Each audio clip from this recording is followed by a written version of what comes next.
Happy Thursday. Welcome to the Scoop. World Order is a hammer coming from Michigan. Looks like it's going to have a little bit of an update here. Big update tonight from Nevadabuck. We're also going to talk a little bit about what's going on in the Woody Hayes. The new staff is meeting tomorrow with the wonderful credentialed media, so I'm sure they'll ask him a bunch of worthless questions. But you get to see Matt Patricia in Ohio State gear for the first time. I think he's going to kill it. Billy Fessler and Tyler Bowen as well. So we'll see what they have to say. Probably not much, just the old assimilation, and I'm just here to do the best I can and blend into the program, and it's an honor and a privilege, and blah blah blah. But I'll be excited to see what these guys look like in Ohio State stuff. And spring ball's less than 2 weeks away, so it's about to be go time. So with that being said, if you guys enjoy our content, please leave us a like, click subscribe, also click the little alert bell. Again, I appreciate you guys being a huge part of what we do each and every night. Again, I appreciate all of the folks that are on here.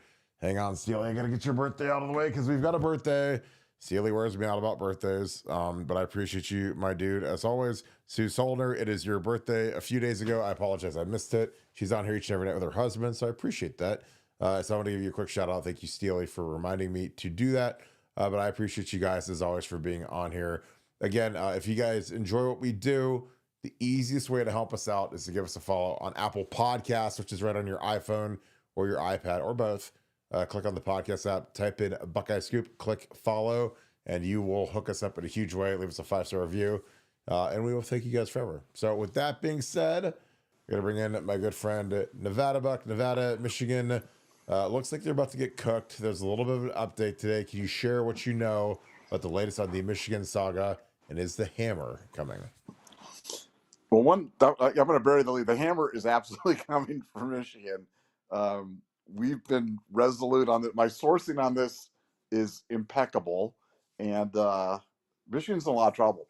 And the interesting thing has been that Michigan really seems to be realizing that they're in trouble. And one of our last updates we talked about the hiring of an additional law firm, kind of a change in somewhat of their legal strategy, as the NCAA has completed their response to Michigan's response, which was filed on January 6th.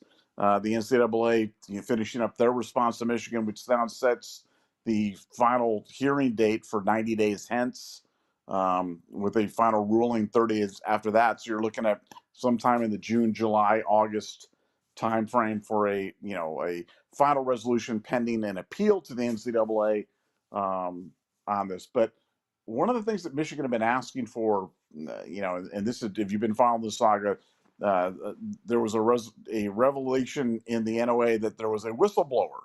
There was a whistleblower, and the Michigan people had insisted all along that the whistleblower was Ryan Day's brother, or that Ryan Day himself had leaped into the Bo Schembechler Hall and kind of like Tom Cruise in Mission Impossible, one of those black suits, and lowered himself down and hacked in the computers and got the stuff out and turned him into the NCAA or whatever their story was.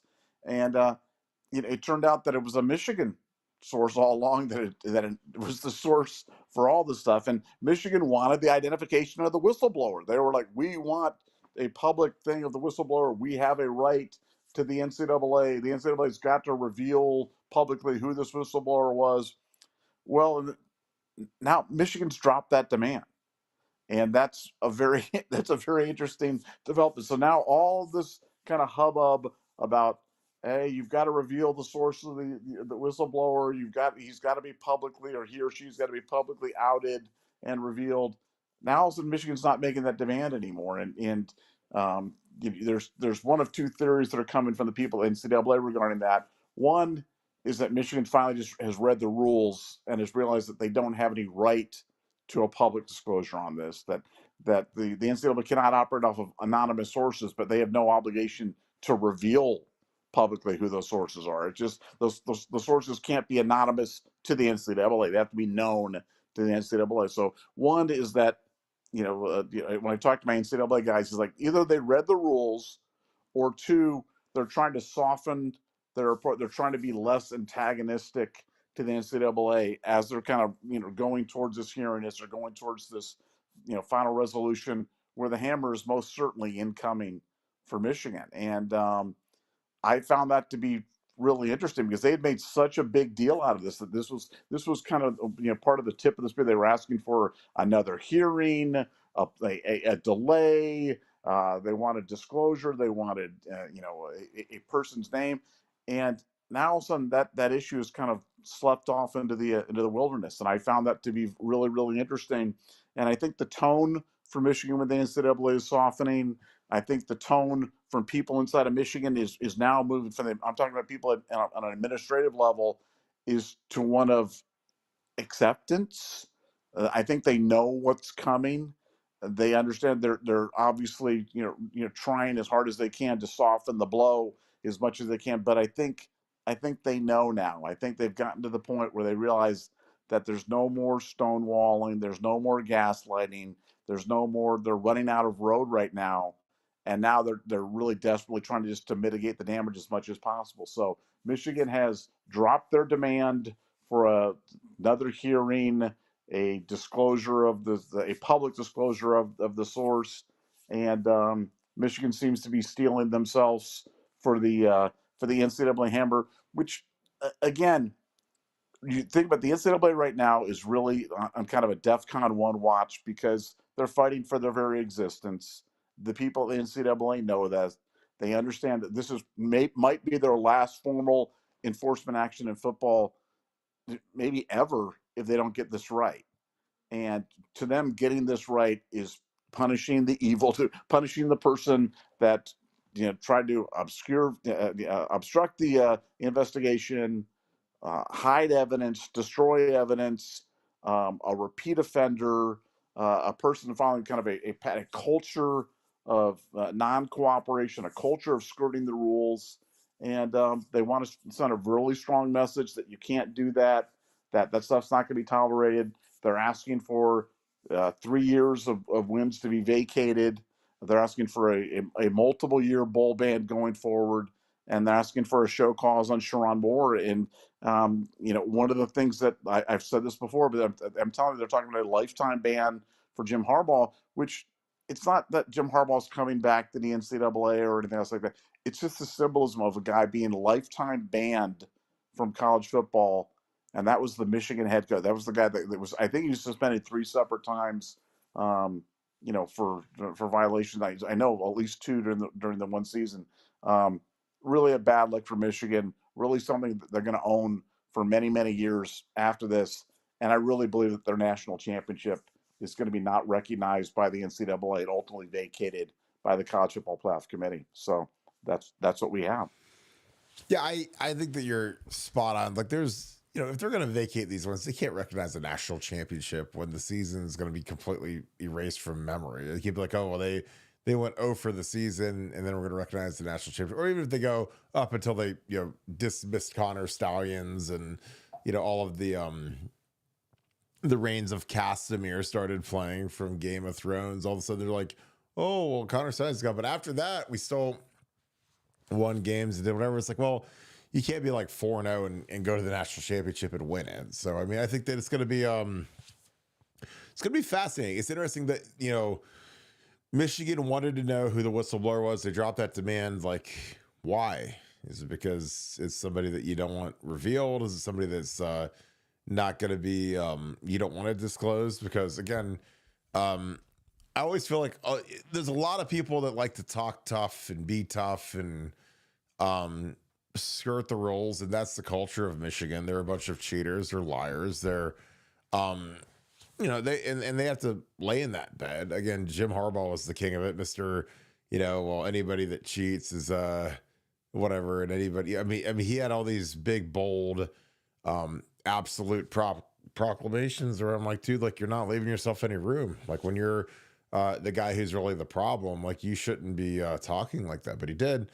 So now all of a sudden that it's all coming down. Those guys are all out of Dodge, and see kind of repercussions they have in the league. And again, I know Roger Goodell is not a huge guy that follows a precedent because Pete Carroll skated and some other guys skated, went to the league.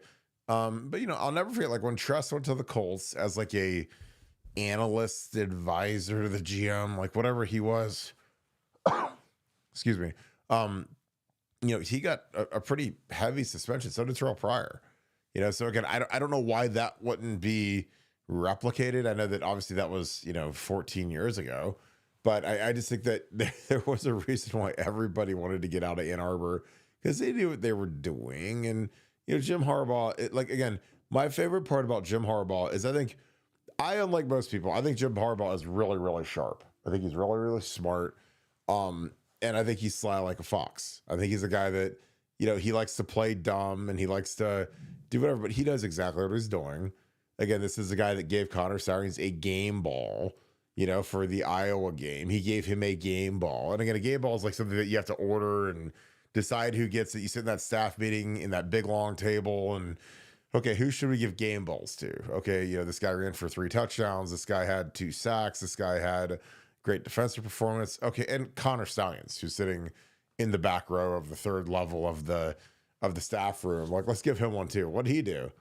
Oh, he picked all their signs. He told us exactly what was coming, and magically, we looked really good on offense and defense. So it's like, yeah, let's give him a game ball too. So again, I've been in his shoes. I've been Connor Stalions. I've been a young coach trying to make it and work my way up the ladder. Like, if I was a graduate assistant in 2012 and Urban Meyer would have given me a game ball, I would have almost felt like a moron accepting it because I'm not even an accountable coach. I'm not a player.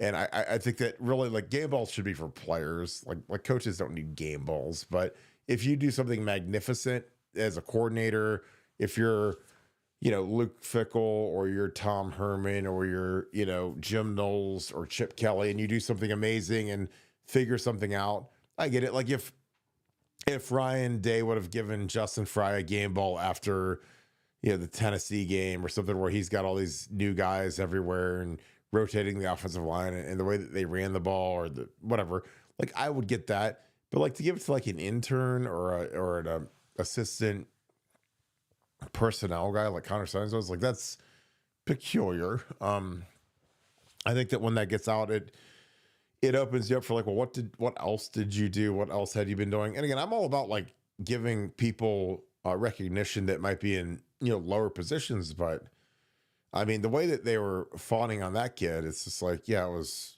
obvious that what he was doing was giving him a decided edge and advantage. And they got caught.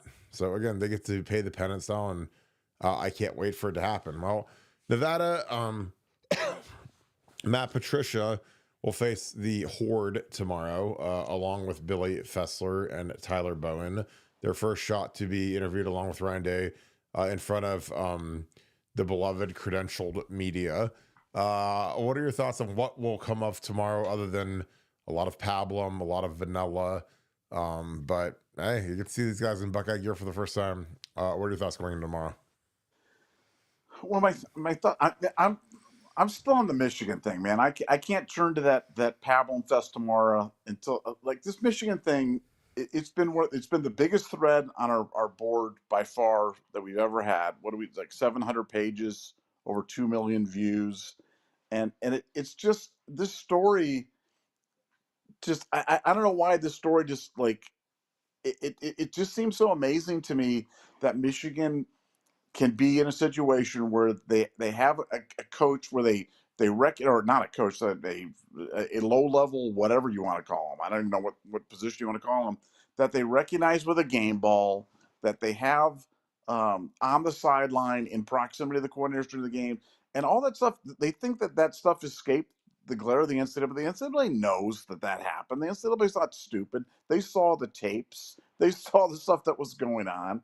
And funny, I have a half a mind on this whistleblower thing. That, I mean, the NCAA should reveal the name of the whistleblower. They should say to Michigan, yeah, we'll do it because it's a person inside of Michigan, so it's going to blow Michigan wide open right there, and it's going to make the schism even greater. I would love it if NCAA would call their bluff and just kind of go forward with it, because I think you're right. I think Michigan doesn't want that name out there, and that's why they're kind of dropping this request. But it'd be kind of funny if the NCAA was like, no, Michigan, you're right. We should go forward with this. Let's put this out there. Let's put this name out there. Let's see who this is. Because I mean, it could be some random Geppetto that we don't know, but people at Michigan know who that is, and that's going to cause all sorts of problems when they know that the enemy was always within the house. The enemy was calling from the other room all the time, and they didn't know that. They wanted to look outside. They wanted to blame Ryan Day. They wanted to blame Ryan Day's brother. They wanted to blame everybody else. Um, but no, I would love it if the NCAA would be like, Michigan, you're right. We should go along with this, and here's the person's name. Here's what the information they provided. Here's how this whole thing kind of came down. Um, I think that would be, I think that would be glorious if that did happen. I think the Freedom of Information Act requests are supposed to be honored any day. It could be, any time in the next, 2 days, 3 days, 5 days, week, or whatever. But Michigan's been hiding this thing forever. And as more and more stuff gets out there, and as more and more things are revealed, such as the name of the whistleblower, such as the full extent of the campaign that Michigan was involved in. And I want to make one more statement on the Michigan campaign. We had a police officer sent me a really good note to our Buckeye Scoop at gmail.com thing, and he's like, "Look, if I'm a police officer and I don't have a warrant to search something, but I get a friend of mine to do the search for me because they can do it, but I can't." And they're doing it on my behalf, or doing it my direction. That's the same as me doing it. I'm up a creek, and that stuff, not, anything that was got in the warrant would not be, applicable in a court of law, et cetera, et cetera. It's the same thing as with Scunner Stallions going, well, I can't record, but my friends can, my mom and dad can, and everybody, they can do it because they're not somebody against it. But I mean, it's a ridiculous assertion.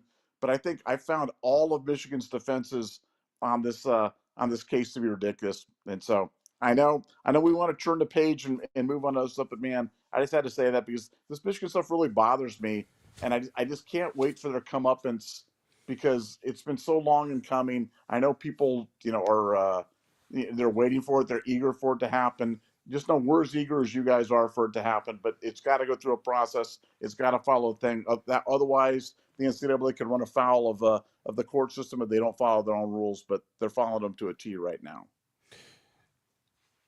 Yeah, I see it. I'm like you. It was funny. I had this moment in time where I realized how old I was today when I was out. I was having lunch and I talked to a couple of younger folks, and I said, "Have you guys ever seen Training Day before? Have you seen Training Day in Nevada with Denzel Washington, Ethan Hawke, like one of the greatest movies of all time? Have you seen it?" Well, it's one of my favorite movies of all time. Yeah, I've So seen it many times. Yeah. King every Kong ain't got e- nothing on me. yeah, I know, shoe program, the rest of it, I'm not trying to get us canceled on YouTube, but it's like Yeah. every single person I asked had never heard of Training Day. And I felt old and terrible, but I was like, My. that is one of the greatest movies of all time, in my opinion. I mean, it is quotable, excellent, funny, great drama. I mean, Denzel, I think, won his only Academy Award, being Alonzo, the bad guy in it. But it's kind of like that. It's kind of like it's not what you know, it's what you can prove, with the cops and the bad cops and all those classic scenes. And that's kind of like where Michigan is. I'm just like, they're, again, like when you talk about like the good cop, bad cop, and I can't search it because I don't have the paperwork, but if someone else searches it for me, I'm still up the creek just the same. It's all going to come down for Michigan. Again, there's a lot of very shoddy work done behind the scenes there. And that's what's impressive is the level of stupidity. I think that the electronic paper trails are going to be very damning when they go through what was going on, what they did, the money exchanged. Again, because like to do this, as much as we want to make light of Connor Steins just being stupid, it takes a lot of money. I mean, you can't just go buy, high-end tickets, lower level, all these games, and just like act like that's going to be some sort of a cost benefit to Michigan when you're making, 45 grand a year, whatever Connor was making. I mean, he was spending double that on tickets. So somewhere it has to pencil out and has to make sense. And then when magically his house gets paid off, I mean, come on. What young coach, and again, excuse me. The one thing about being a young coach in that profession in football and college football specifically is that you don't buy a house ever.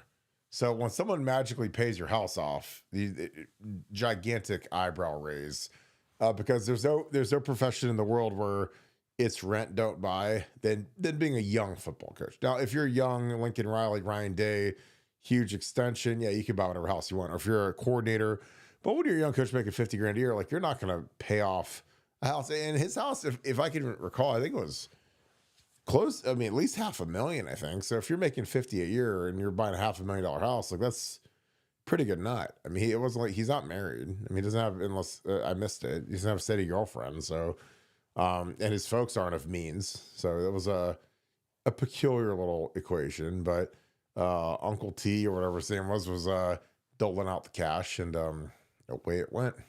So, Nevada, anything else to add on the Michigan thing? We can talk a little about the assistants and then get into some super chats. Well, yeah, no, I think that's about all that I've got on Michigan for tonight. The assistants tomorrow get to meet with the Star Wars convention group known as the Credentialed Media. So, like you said, I'm sure they're going to get hit with the hard hitting questions and all the things that we need to know. When's the last time you and Nina went out on a date, Ryan? And what type of milkshakes do you and your kids like to have on Sunday nights and stuff like that? But I actually do like watching things, but I like watching them because I like watching to see how much those guys are annoyed by the media and how much they kind of just toy with them, even though they don't know that they're being toyed with. Chip Kelly was a master at doing that. I love that. Jim Knowles was good at that too. Very dry wit. It's so funny because I was trying to find the right Star Wars song. I couldn't find it as you were talking. I couldn't get to it quick enough because I don't want to do the main theme. It was like the outro theme. But yeah, like the coaches hate the media so much that it's crazy. Now they deal with them because it's a necessary evil, and they talk to them and they fawn over. But like they know, like the media, they're the first guys to show up with the pitchforks. And again, like Dana White's. If you guys want a great soundbite, like listen to Dana White's soundbite on the media. It's the greatest soundbite in the history of soundbites. Where he nails the media. Google Dana White, the media, and listen to his soundbite. But he knows that they're generally completely clueless, and they're generally people that will smile in their face in the press conference room, but they're not going to give them any sort of deference, and they usually don't have any sort of intelligent discourse when they're trying to think about, okay, this is that, or this is why this is happening, or this is doing a good job, because they have to feed the pond scum, the people that the lowest common denominators that are out for blood, and they need to get clicks. So they're going to say stuff like Justin Fry should be fired, Justin Fry should be gone, Justin Fry probably won't have a job. And I've known Justin for a long time, and I was like, well, I think he's doing pretty good. I mean, considering he lost literally 2 first-team All-American level players. I mean, Josh Sims is going to be a first-round pick, and Seth McLaughlin was, the Remington winner. And I was like, well, I think we still got a good shot. I mean, Donnie played. I mean, I've never seen a better coaching job on the offensive line in the history of maybe football than what happened last year when you lose. I mean, normally if you lose your starting left tackle, who's a superstar, and your center, like most teams are going to fold like a cheap tent. Our guys got better.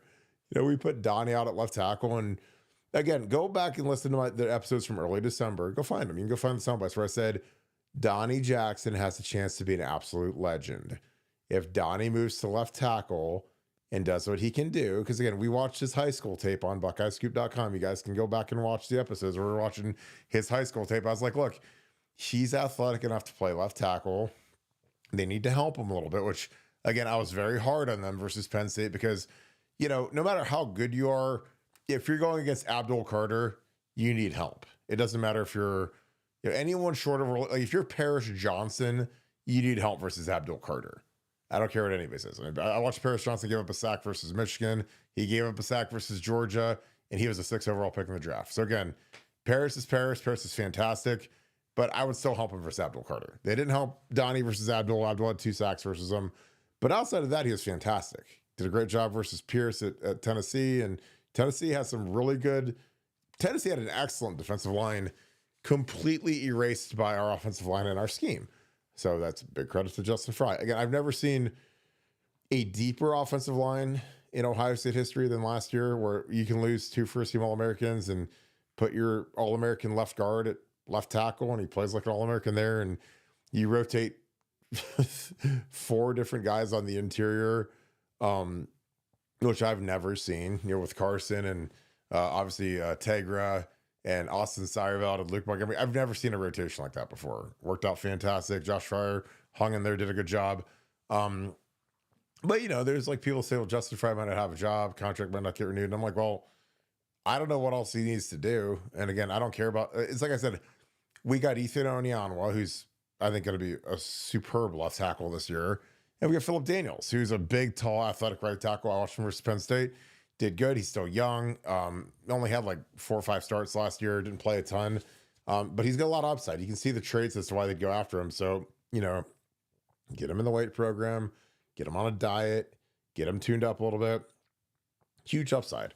I mean, our tackles this year, I don't want to say with Josh Simmons because I think Josh Simmons is going to be a superstar in the NFL.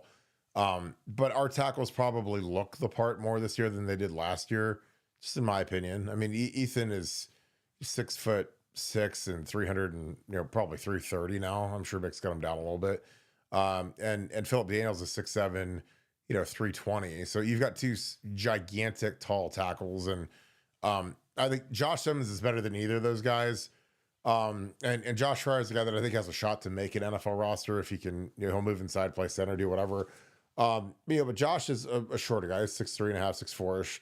And Josh Simmons is. I don't think he measured at 6'5". I think he's under 6'5". So you've got 2 taller tackles now. Not nearly as athletic as Josh Simmons, but I think as a duo, they could be as good as the duo from last year. Now it's going to be hard because they're much younger. They're going to be much more inconsistent. I'm sure they'll give up more sacks. But that's just part of the whole equation. Because again, the other glory to Josh and Donovan and Josh Fryer, our 3 tackles last year, is Will Howard. Will Howard's super athletic, mobile, quick, got rid of the ball. Our receivers got open. Mecca was fantastic. So again, but I'm excited. This will be a huge spring ball. Nevada, as we dig into a little bit of these super chats, any thoughts on the line, the new line coach, the staff, anything else you want to touch on before we get into these super chats?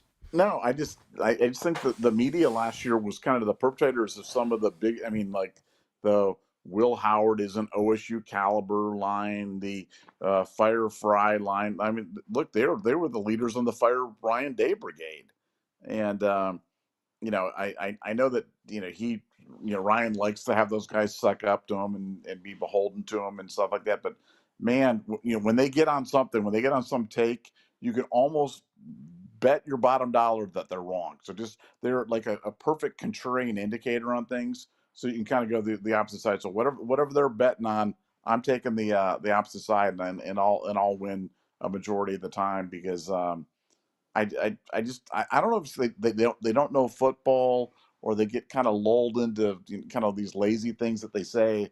But yeah, it's going to be fun to see how Patricia deals with it, because I don't think Patricia tolerates fools very lightly. I think he's gonna. It's going to be interesting to see how he handles them, how he handles the questions. I would imagine, it's pretty much softballs. But as they kind of get into it a little bit deeper, and as we kind of get into the season, Patricia's somebody to watch, because he's somebody who could get loose and have some good sound bites going forward. So he'll be a guy I'm listening to for sure. Yeah, I think that it's like his boy Bill Belichick did not have much of a tolerance for that kind of stuff. So it'll be fascinating to see how he manages those guys. But I'm sure he'll try to get off on the right foot. But again, I'm just excited to see how he does and see some of these guys. I think he's going to be a star. Now the defense will not be as good as it was last year because it's just not as talented. But I'm excited to see what he does to enhance the program. All right, let's get into some of these super chats. Devin, Ohio 7715. Thanks for the deuce. Thanks for being an awesome member as well, and for being a great moderator. Cheaters, my favorite. Yeah, they've been cheating bad. And the hammer is going to come. It's going to be, that'll be the best day in the history of this program, because we've been calling it. We've been steadfast about it. It's going to come. And boys, that could be an epic night. I can't wait for it. The Triple S podcast. Thank you for the 14. That's a unique number. Appreciate you, my dude. Connor Signs is praised by Michigan fans. While they also claim, quote, it wasn't a big deal, everybody does it, which is it if it's so busy, no, if it's so biggie, why is he praised? Also, does Bryson transfer if Mylan Graham supplants him? That'd be interesting, right? If Mylan Graham takes Bryson Rogers' spot, which I think he could. Nevada OH. All right, Nevada, I'll let you take this, the first crack at this. Again, the question or the statement is Stallions is praised by Michigan fans, but they also claim that, quote, it wasn't a big deal. Everybody does it. Nevada, does everybody really do it? What are your thoughts? No, and I mean and they've asked this question of like Urban Meyer and people, and Urban Meyer's like, look, people do certain things, but this is so far beyond anything. So it's kind of like saying, does everybody speed? Yeah, but so I killed 4 people up in Idaho. I mean, like it's not the same thing. So I think what Connor Stallions did was so blatantly against the law, or the rule of NCAA, whatever you want to call it. It was against the rules in such a significant way, and it made such a significant impact. And we've said this a million times, but I think it's the most salient point about this whole thing. He was standing right next to the defensive coordinator, talking to him during the game. That's how important he was. That has never happened in the history of football. Kirk has been on a million sidelines, an All-American, played in the NFL. You have never seen that. I have never seen that. No one's ever seen some little Geppetto on the sideline talking in the ear of a defensive coordinator calling the game. I mean, it's unthinkable. So his impact was so dramatic. That's where he was. He was given that position. He was elevated to that status on that Michigan. He was that important to them winning. And just look at their record. The year before he started cheating, they were 2-4. It was the year that Ryan was going to hang 100 on them. And then they start cheating and they become a juggernaut. And then he leaves and they go back to losing 5 games again. So just do the math. This isn't that complicated. So, the only condition, the only variable that changed in this whole thing was, hey, we started wholesale stealing the signs from the opposition, and it made a difference. It made a huge difference. But they're going to give it all back, and that's so justice will prevail in the end. Well, my thing is like when people like to make these bold claims, and again, I get when Michigan is stupid. This is like one of the ones where it's like, well, I didn't do it, you did it. Everyone does it. Like I'm like, well, prove it. Show me an Ohio State staffer on the sideline of a MAC school of Kent State or Akron or whatever, in a disguise, in a costume, picking signs with the little Facebook or the Meta glasses on, or the whatever Google glasses or whatever. So, I mean, it's easy to say everybody does it, but show it to me. I want to see it. Again, you guys, I mean, in the era of 4K television and national TV games where there's 35 cameras on every sideline and up and down and everywhere, and like, you're not going to escape it if you're some guy who's stealing signs. And because once the Stallion stuff got out, there were 1,000 photos and cameras and media and everything else of him doing what he's doing, and he got caught. So again, if someone's doing it on Ohio State side, please turn them in, show them to us. I'd love to see it. I mean, again, this is this isn't like this is the Stone Age. This isn't like we're not on. I mean, Ohio State's on Fox, and so when you have a big noon game, Fox has more cameras than anybody. So if there's an angle that shows one of our staffers doing something nefarious like Connor did, please, and by all means. But the problem is like, in the words of that, like when you can't prove a negative, like you can't prove that something that never happened. So that's just kind of where we're at. So that's always my, like, show us a shred of proof. Because again, the thing I know, being like a little Geppetto who was like Connor Stallions at one point, I was a graduate assistant and working my way up, making 17 grand a year as a assistant, which again is fine because that's what all those guys start off making no money. Mark Pantoni, Ryan Day, they all start off making nothing. They all start off as interns or GAs. They all are living off, a bottle of Jif peanut butter and saltine crackers for dinner and that kind of stuff. That's part of it. That's part of the charm of being a coach when you start off, and then when you hit the big time, you go back to, hey, you remember when we were living off of Campbell's soup and Jeff, eating dinner off of a spoon or whatever. So I I just think that if you want to go down the road that Connor went down, it's great because it's like putting a supercharger on your car. Because if you do it and you don't get caught and you become the flavor of the week for Jim Harbaugh, and you start rising up the ladder, you go from being an unpaid intern who showed up at a coaching clinic and got a job and showed up and blah blah blah, and then all of a sudden you're on staff in like 2 years is making 50 grand a year. Like you're doing something that's catching their eye, that's adding value. You're not just really good at making coffee and refilling the jar full of pens on the staff table. But he knew what he was doing. Would get him up that ladder quicker because it was really, really cutting edge and something that was a humongous tactical advantage for Michigan. But if you get caught, man, you're done.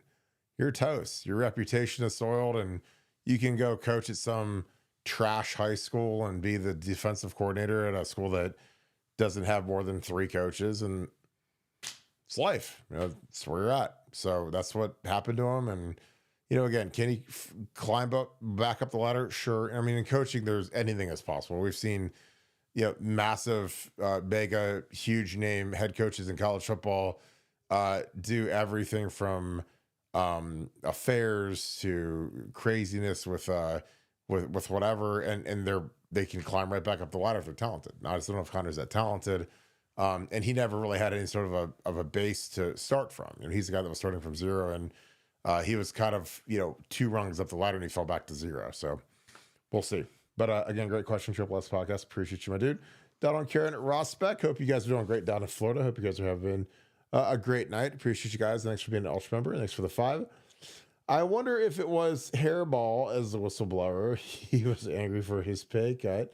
That's probably why he backed off on knowing Nevada OH. Whew. I mean, that might be a little ballsy of Jim Harbaugh to narc on his own program, but nobody hates Michigan more than Jim Harbaugh does. I mean, as much as Nevada and I hate Michigan, Jim Harbaugh hates Michigan, led by Ward Manuel, more than anybody. He hates Ward Manuel, and I think that he has a very severe case of successor syndrome, where he hopes that Michigan never wins a meaningful game for the rest of his life. But Nevada, what are your thoughts? Do you think that Dylan Karen asked, they wonder if Jim Harbaugh was the whistleblower? He was angry with his pay cut. That's probably why he backed off on knowing. What are your thoughts? Yeah, I don't think he was the whistleblower, but I completely agree with you. No one hates Ward Manuel and via proxy Michigan more than Jim Harbaugh does. I mean, those 2 guys. And remember, the Michigan media was telling you all that time, Ward and Jim they love each other. They're going to sign the extension. They're all together, kumbaya. He's even supporting him publicly and saying bet and thumbs up, and Yoko Ono saying bet also too, and none of it was true. And now it turns out that not only were they not aligned, he hated him, absolutely despised him, as we were telling you guys that he was despised. So, if you're a person, because we have Michigan people that are on the show that watch the show, if you're paying for some of those Michigan sites, man, demand your money back, because none of them were like, hey, Harbaugh and Ward Manuel really don't get along, and that's a big reason why Jim Harbaugh has no intention of signing this extension. That'll never get signed. On top of the fact that he's going to be a nuke to the Stone Age by the NCAA, and he knows that. He's got to get out of town. But none of them said it. So now you can look back at it, and that stuff looks just laughable because it was never, ever going to be true. Yeah, so you have to understand the perspective of Jim Harbaugh. So Jim Harbaugh, obviously he was on his way out with the 49ers, but he leaves to come to Michigan as kind of the conquering hero, kind of like what they thought Urban Meyer would be for them, and turned around a bad program. And the program under Brady Hoke was bad. I mean, I was at Brady's last game when they lost to Ohio State. He's calling timeouts when the game's over, and it's over 2 touchdowns, and he's just trying to prolong the misery. So he's calling timeouts and doing whatever. But Jim Harbaugh shows up, signs a deal, and making $8 million a year, and all of a sudden, after it's not going too hot, Ward Manuel was a bum of a player. Never was a huge factor. Jim Harbaugh, obviously, long-term NFL player, 15, 16 years in the league. Really good player at Michigan. Excuse me. And so Ward Manuel, who is this kind of bum, becomes the athletic director, and Jim Harbaugh isn't doing too hot. And Jim Harbaugh, who's like a Michigan legend, is forced to take a pay cut. And Michigan's got billions of dollars in their endowment, but but they make him cut his pay from $8 million to $4 million. And like when you're like Jim Harbaugh and you're like, well, I gave up this in the NFL and I turned down this contract and blah blah blah, and you guys are going to make me cut from 8 to 4. Which again, it's not. It's obviously always about the money. It is about the money, but it's more about the gesture and the fact that, like, kind of how dare you, So then when he was on the come up and started rising and brought the team to where he brought it and left it, winning a national championship, which I think will get vacated. There was no love lost because he thought he was a good coach and believed in himself, but they still made him take this huge pay cut, which again, when you're working at a public university and your salary is public record, it's really embarrassing, so he had to deal with that and grew the program. And then, his last laugh as they're sitting at the little victory rally thing, and and he's like, oh, I'm going to sign him to an extension, and Jim Harbaugh, yeah, and I'm like, dude, like, you can't. Jim Harbaugh's like, you can't afford me anymore, dude. I'm going to LA. I'm going to sign for $20 million a year, and coach the LA Chargers and make $100 million over the next 5 years, easily. I don't know the full term of his contract, but I know that it's more than $4 million that he was making his last year at Michigan. So, yeah, there's no love lost there. If your employer forces you to take a 50% pay cut, I don't care how much unless if the company is at death's door and it's like, hey, we need you to take a pay cut so we can stay in business, that's one thing. But Michigan was fully funded, and they've got 30 varsity sports, and they've got a humongous endowment. They're one of the richest universities on earth. That $4 million doesn't do anything for Michigan. It's just, that was just more to be punitive and to be kind of bully Jim Harbaugh for not, being as good as they expected him to be. So again, it's but yeah, but do I think he would rat? I don't know, man. I mean, he's coaching in the NFL, and that's a pretty be a ballsy move. It'd be amazing if it was the truth. I don't think he would do that, because I just think he's past it and he's out living in his RV in Los Angeles right now. Rob Big Buddy P, thanks for the deuce. Great show. Keep it up. Appreciate you, brother. Hope you're having a great night. Josh Dillon, what is up? Nice trade by the Lightning getting Bjorkstrand, who is a proud, he played for a really good junior hockey team in Nevada. Where did Oliver Bjorkstrand play? Portland Winterhawks, baby. Beloved. Go Hawks. Go. Beloved. Beloved Portland Winterhawks. Go Hawks, Oliver go. Bjorkstrand. He is now Lightning. They gave up 2 first rounders to get him and Yanni Gordy back. So that's a nice trade for them. So I appreciate you, buddy. Thanks for the 5. Not football question, but why do you think the basketball Bucks can't get their act together? Is it because of the incompetence from Gene? And Nevada, I'll let you go first on this. Yeah, that's a great question. I don't want to dog the head coach that they have, but here's what I'll say. I'll say that success in college is almost. I talk about head coaching being almost determinative of success in college football. Well, it's 100% determinative of success in college basketball. So if you're winning, then that's a tribute to your coach, and if you're not winning, that's a testament about your coach. So I just think they got to find the right coach. They got to find the right coach, and maybe they have him, and maybe he'll develop, and maybe it'll be great. But Ohio State should be. I'm not saying they should be winning the championship every year, but they should be better in basketball than they've been. And I just think when they figure out who the coach is, and I trust Ross Bjork, because Bjork's a smart guy, and if he believes in Diebler, then I'll believe in Diebler. But I'll say it's 100% coaching. Get the right coach, and you'll win at Ohio State. I mean, is there a sport in out of the main out of the main sports that is more um, dependent upon coaching than college basketball? I'm asking you. I mean, because again, you look at the. I mean, there's one guy that I'm gonna say, and I know that he's a slimy scumbag, but the guy who should be the unanimous coach of the year at this point is Rick Pitino. St. John's is 6th in the AP poll right now. St. John's, and they haven't been good since Chris Mullen was there, but he's got him at 6th in the country because he's again not acting like I don't want him to be around my family. I don't want him to be around anybody I care about.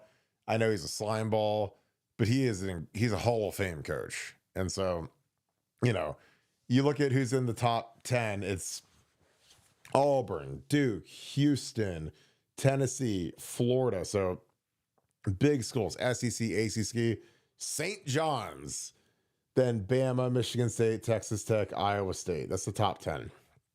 And you look through the most of it is, big names, big brand names. And then there's St. John's, who, Rick Pitino has rose them from the death or, from nothing to being the 6th team in the country. Is there a sport that is more dependent upon coaching than college basketball, in your opinion? No. I mean, I like I said, as heavily as it is in football, it's even more so in basketball because there's fewer players, so you can make a bigger impact on. In football, you've got to impact 85 guys or 100 guys or whatever it is on a full roster.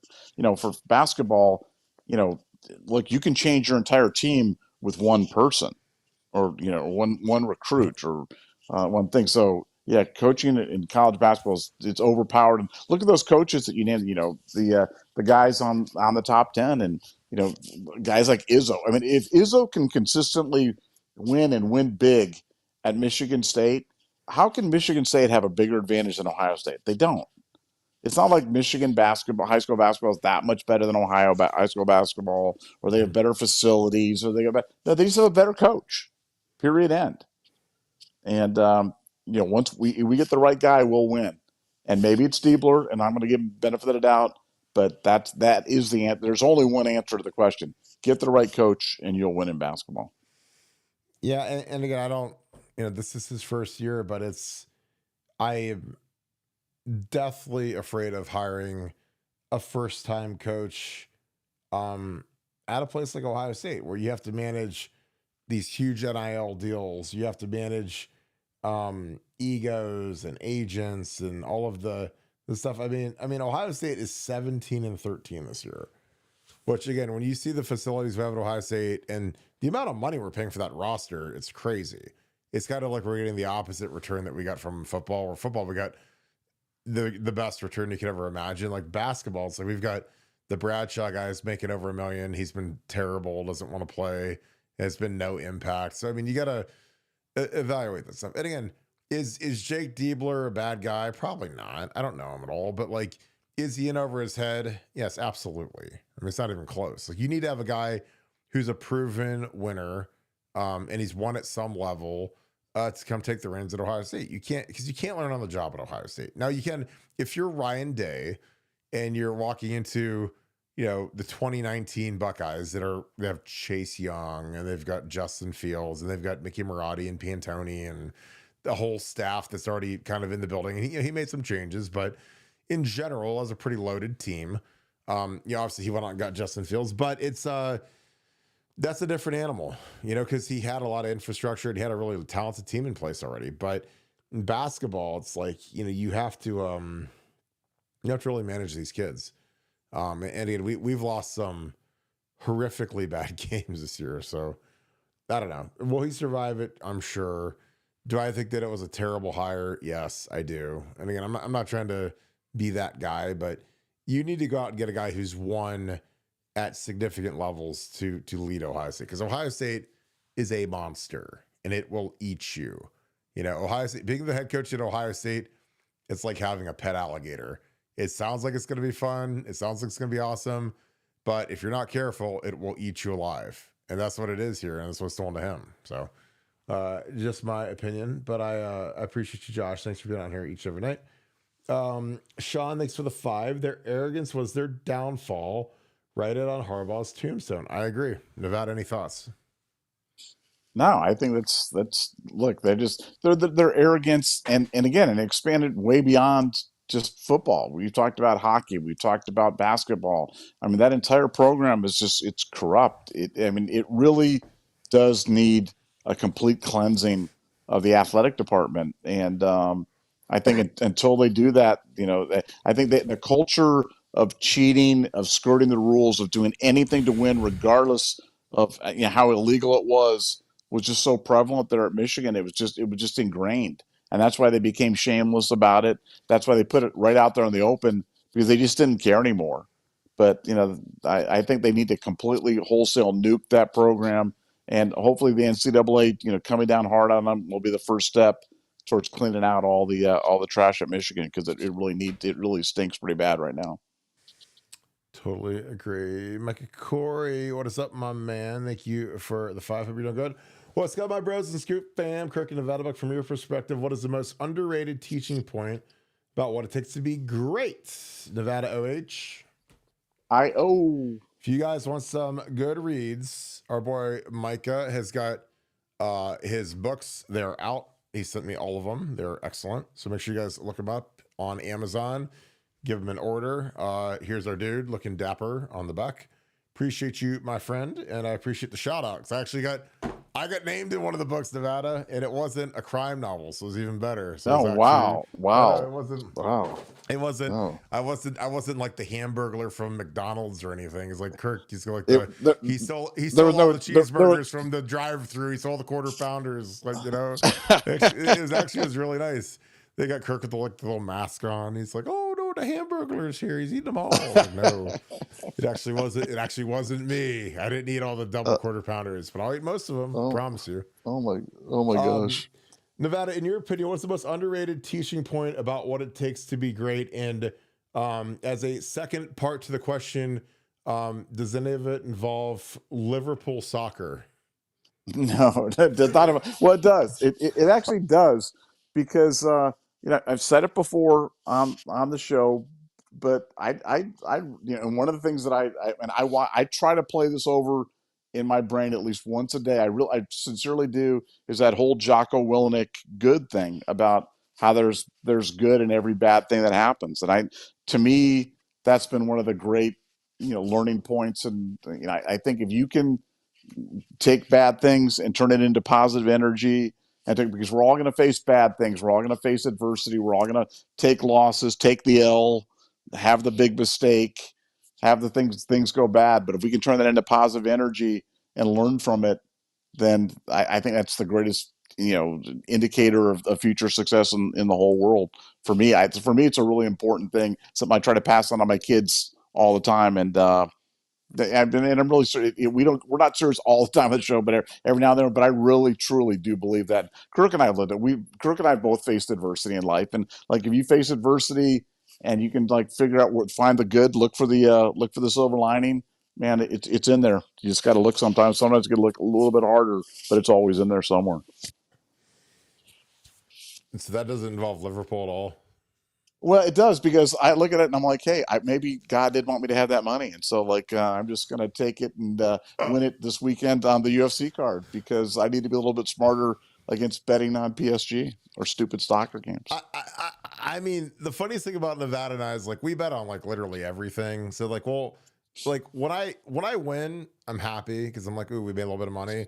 And when I lose, I'm just I can't wait to call Nevada and say what the stupidity that cost me my money. Because I was oh my God, it was a penalty kick in the 88th minute, and that's what I lost on, or something dumb. Because there's always something you can learn from stupidity, but it's just I don't know. But the most underrated teaching point about what it takes to be great, I mean, whew, I think that the hardest part about it, and I say this to people, and they probably think I have 7 heads when I say it, but I was it's just not for everybody. I mean, everyone's born here and everybody's whatever, but greatness isn't for everybody. And it means you have to do stuff that you don't want to do. You have to do stuff when you're tired. You have to do stuff when, you'd rather be out kicking it or having fun or going on vacation or doing whatever. And there's a cost. And again, I'm not trying to be like strange or weird or dramatic or dumb or whatever, but it's like you got to put in a lot of work. I mean, it's hard. Like when I was, again, I've been good at most of the stuff I've done in my life, not everything, but a lot of it. But like, when I was, an All-American at Ohio State, like I didn't just roll out of the rack, and I wasn't born that way. And I wasn't some, when people saw me in high school, nobody was like, oh my God, I can't wait to see him be a 4-year starter and All-American. Most people didn't think I deserved an offer there and whatever.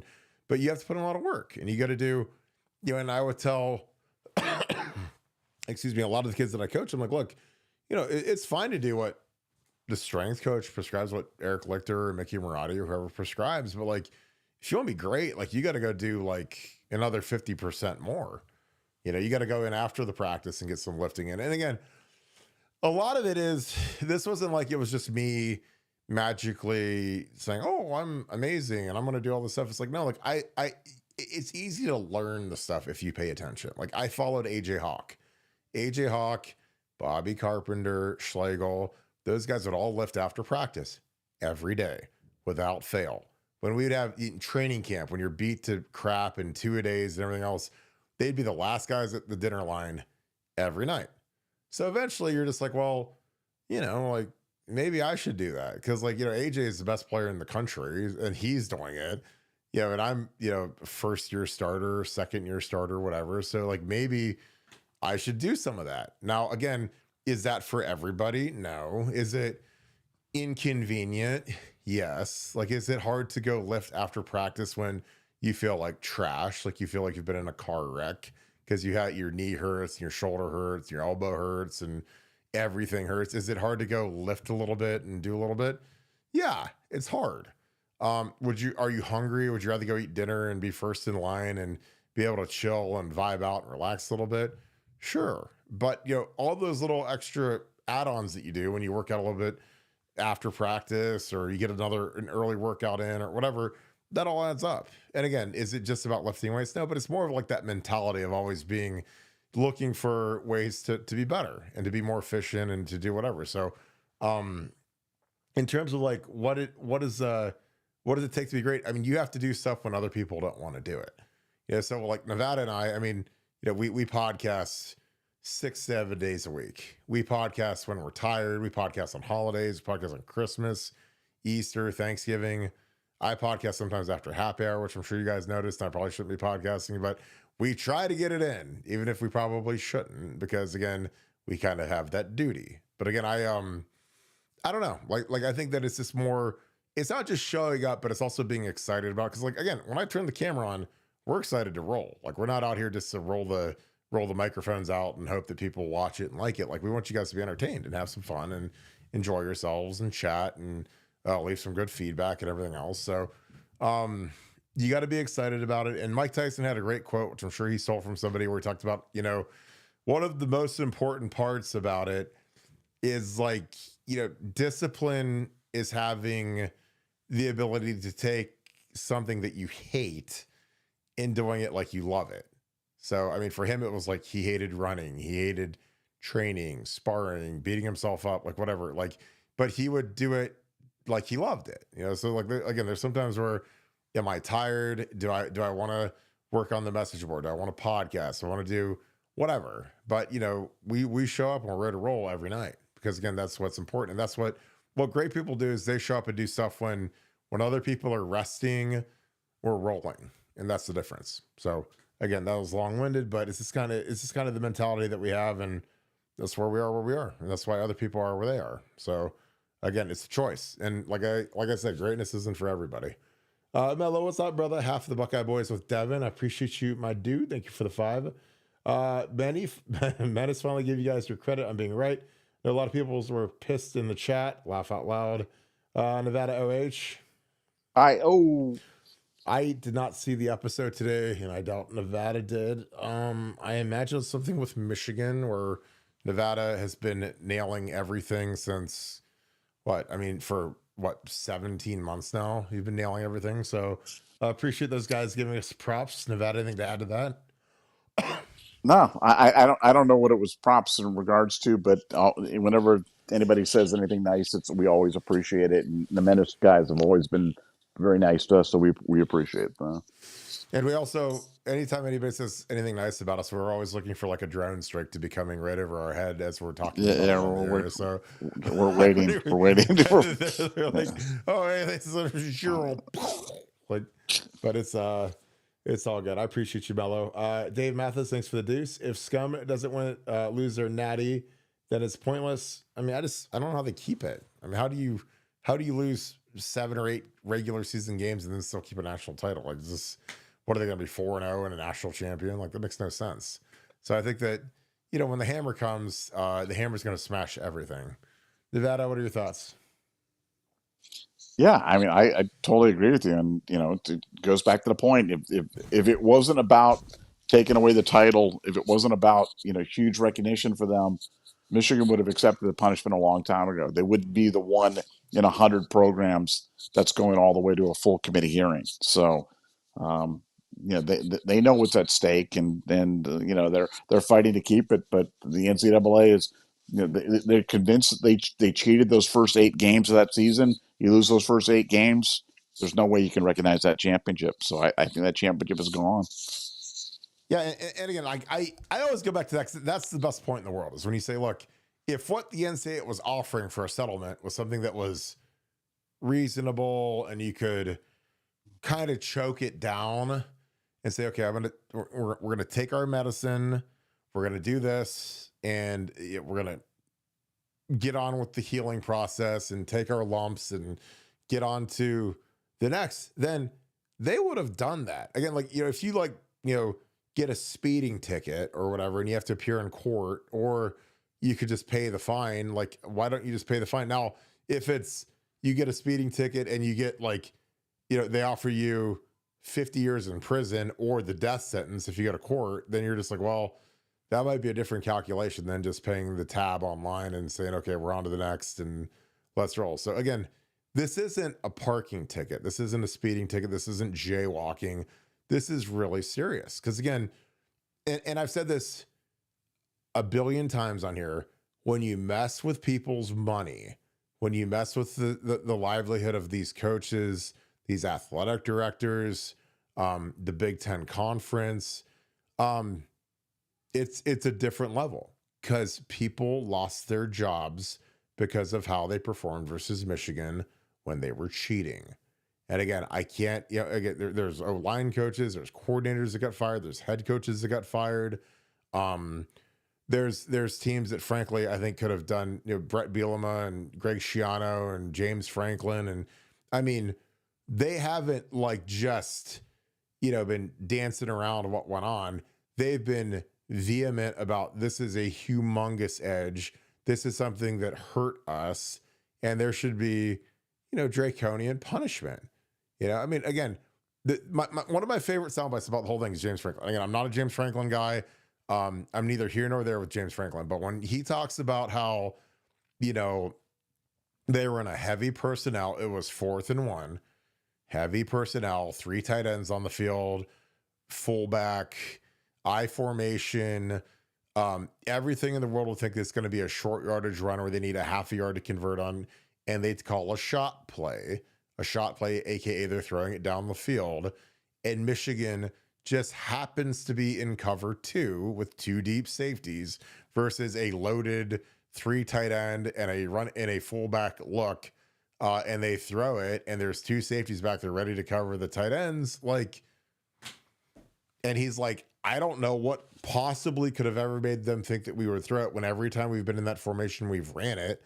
But magically, they happen to be in the perfect defense. Again, that's all you need to know. I mean, those guys were onto it, and they knew that, okay, well, this isn't fair. Again, it's like I talk about, if you play poker against somebody and all of their cards and they don't know yours, then that's a humongous advantage for you. They can't bluff you anymore. It is what it is. You can raise and bet and whatever. That's what it's like when you know what plays there are. Again, I was a guy as a defensive, I was an offensive coach, an offensive grad assistant, but I had to run the defense. I had to run the scout team defense. So I ran all the young kids the kids that weren't on the top 2 defenses. They'd come over with me and I'd run the defense versus our starting offense, which is Braxton Miller and Carlos Hyde and all those guys. And there would be times where they would say, Kirk, you pick out a blitz. You pick out something that will disrupt us. Pick out something hard. So I would look at the protection, and I could literally envision the protection, and every pass protection that there are weaknesses against it. And I would pick out the hardest possible look, and I would draw it on the card, and inevitably we would get home. We would sack the quarterback. I would tick off Tom Herman and Ed Warner, because I wasn't trying to take it easy on those guys. I was like, if I get to call it, I'm going to call it the perfect defense, and I would. And then my guys would get all fired up because I'd have all the 3s and 4s. I'd have literally at that moment in time, the worst players on the team, and they get all jazzed up because they get home, we get a sack, and we turn up, and it'd be great. But again, like, that's in a practice. If I got to do that in a game, I'd have been the greatest coordinator ever. But that's the thing about when you know what's coming and how you can disrupt it. Luke Nicely, thank you for the deuce. Oh, I heard this. I don't think it's true. He says source equals Mike Hart, Nevada OH. So Spiro shot that down, because that was who I thought it was, and Spiro shot me down. And Spiro knows who the source is. He can't reveal it because he can't burn his sources, but he said it was not Mike Hart. So now again, it could change. There could be a different source or a different whatever. But Nevada, any thoughts on that? No, yeah, it's funny because I know that you had been kind of convinced on that. I wasn't sure, but Justin was adamant that it wasn't. It was like, guys, it's not Mike Hart. We're like, okay, thanks, Justin. That's because I don't know the identification of the story. I just know it wasn't Ryan Day's brother, and Ryan Day did not commit treason, and Ryan Day should not be executed for such. That's all that I know. Well, the funny thing to me is that, like, the downfall of Mike Hart is just perplexing. And, like, as much as I hate Mike Hart and the Michigan stuff, I don't know if he's struggling with something, if there's some sort of issue. So I'm not going to, like, go too ham on him, even though I don't care about him and whatever. But, like, the fact that he went from a running game coordinator on a team that won a national championship, young coach, 39 years old,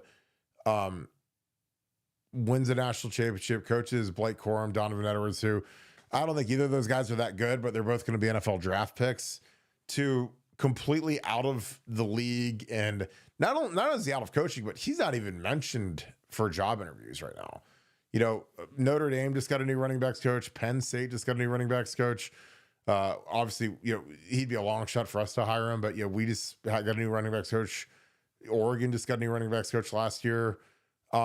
He's not mentioned at all anywhere. So for like a 39-year-old coach to be the running game coordinator for a team that won the national championship, running the ball, to not being mentioned anywhere is among the strangest downfalls I've ever seen. So again, I don't know what's going on there, but it's bizarre.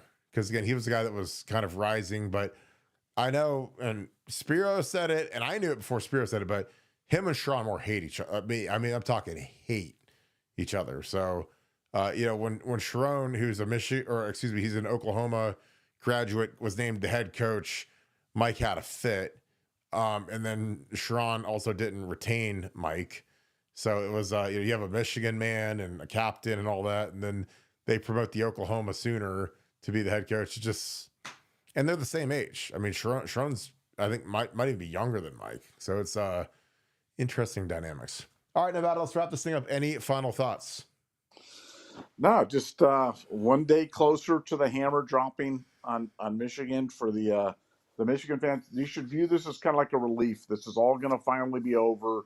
Your tainted national championship will be erased, and you guys can start the healing process, because acknowledging your mistakes, taking your punishments, the first step towards contrition, and that's an important thing for you guys. So just think of us as your therapist here at Buckeye Scoop, but the hammer is incoming, and it's going to be glorious when it hits.